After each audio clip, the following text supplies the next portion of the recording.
บายดีไปกอดไปต่อแล้วขี่เรือเลาะแคมน้ำของบ้านหนองเกินเมืองท่าพระบาทแคมบุรีคำไซเนาะอันนี้จะเป็นทิวของบ้านหนองเกินเนาะอันนี้จะเป็นคิมแถวฟังน้ำของอ่ะนั่นจะเป็นส่วนของให้บ้านเนาะอันนี้จะเป็นวิวน้ำของ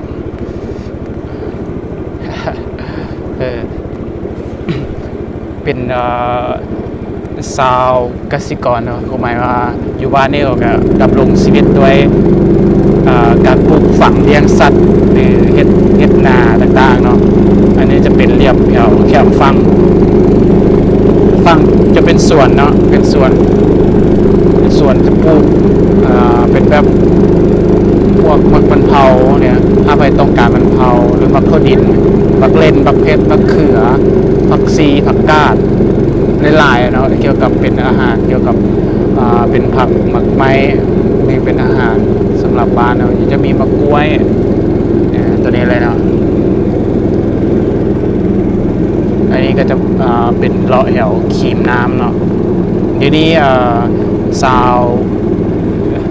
าวบ้านเราเกิดเรากำลังลงเกี่ยวกับปลูกฝังเลี้ยงสัตว์กำลังลงเกี่ยวกับลงสวนเนาะบ้านลงสวนสบายดีไปกอดไปต่อแล้ว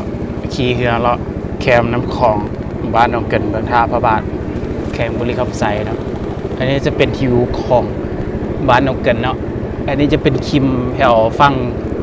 น้ำของอ่ะนั่นจะเป็นส่วนของให้บ้านเนาะอันนี้จะเป็นวิวน้ำของ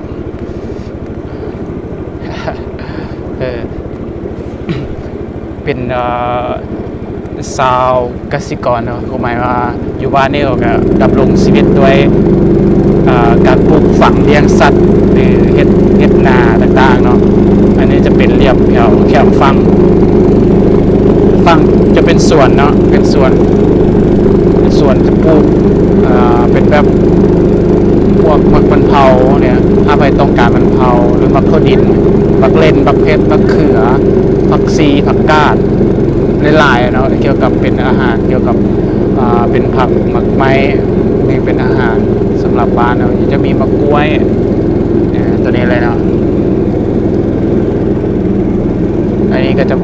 เป็นเลาะแถวขีมน้ำเนาะเดี๋ยวนี้สาวบ้านเราเกิดเรากำลังลงเกี่ยวกับปลูกฝังเลี้ยงสัตว์กำลังลงเกี่ยวกับลงสวนเนาะบ้านลงสวนภารกิจเราก็ไปต่อยนะภารกิจเราก็คือจะไปเฮ็ดเกี่ยวกับเรือไฟเนาะเราก็ไปซ่อมเสบียงอาหารเนาะเป็นกระต้มขนมที่จากการใส่บาตรเช้านี้เนาะเราก็จะไปเอาเสบียงอาหารเนาะไปให้กับคนที่เฮ็ดเรือไฟเฮาเนาะเพราะว่าฮอดตอนที่สวยแล้วก็อาจจะหิวข้าวกันเนาะก็เลยมาสอบเอาเสบียงอาหารจะเป็นข้าวต้มขนมเป็นน้ำดื่มที่ประชาชนเฮาหรือว่าพ่อแม่พี่น้องเฮาอยู่บ้านเพิ่นได้ทำบุญทำทานเกี่ยวกับออกพรรษาเนาะก็ได้เอาข้าวต้มที่จากไม่ออกที่ครูบาในพ่อเพิ่นเอาให้เฮาเนี่ยก็จะได้เอาไปให้นายสร้างเรือไฟของเฮาเนาะเพราะว่าได้ไปเอาเสบียงอาหารอยู่ข้างหลังเสบียงอาหารเนาะเดี๋ยวนี้กำลังลงสวนเนาะเพราะว่าตะฟังมันจะแบน